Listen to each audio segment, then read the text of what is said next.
Welcome, beautiful people.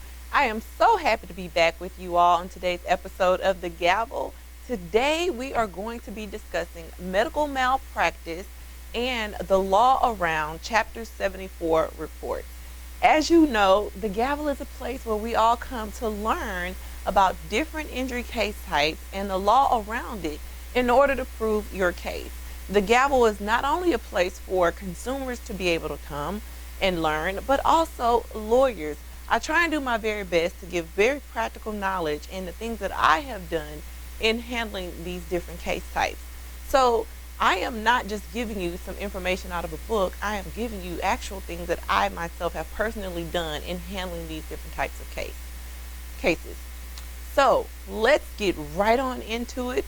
As you know, here in Texas, whenever you have a medical malpractice claim, it's unlike any other type of injury claim that you may have.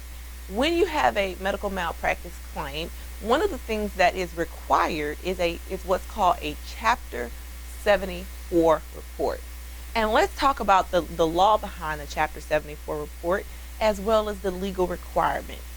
Okay, so the law can be found in CPRC, which stands for Civil Practice Remedies Code 74.351R6, and it provides that the expert report must contain a fair summary of the expert's opinions as of the date of the report regarding applicable standards of care, the manner in which the care rendered by the physician failed to meet the standards, the causal relationship between the failure and the injury, harm, or damages claimed. Now, one of the things that is required whenever you're talking about Chapter 74 reports is well, I shouldn't say required, but I think it's required. You should look at some case law in which they actually interpret this statute and apply this statute. And one of the cases, I'm going to give the site here in the next slide, is the Palacios case, and I may be saying it wrong, but in the Palacios case, they do a very good job with actually giving you the framework in plain and simple terms of really what this means. And so I'll talk about this. So in the Palacios case, the court held that the trial court is limited to an objective determination of whether the report constituted a good faith compliance attempt.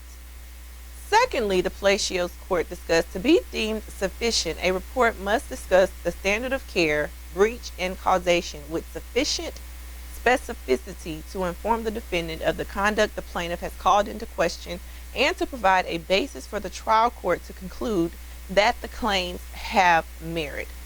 There was another case that I actually found very helpful within my own medical malpractice case, and I'm going to give you guys the slide here within a couple of seconds. And here's this case law now. It is the Beatty v. Futrell case, 543 Southwest 3rd, 689, Texas 218. And it says that the report can be informal and the plaintiff need not present evidence as if we are litigating. They also go in to talk about that there really doesn't need to have any particular, magic words. The main thing that I want you all to really remember whenever you're talking to your expert in helping them formulate the Chapter 74 report in a medical malpractice claim is that the report should be very clear, very concise, and it should have enough information in the report so that a judge can make an objective determination that your case does have merit. That is the entire point behind the Chapter 74 reports. You want to be able to make sure that in clear and simple terms that the court can say you actually have a fair case here. There's actually a good faith attempt by an expert to say, hey, this is what this physician did, and what they did was actually a breach, and here's the standard of care that this particular physician should have followed, and because they did not follow it, it caused this to the plaintiff, and what it caused is these types of injuries.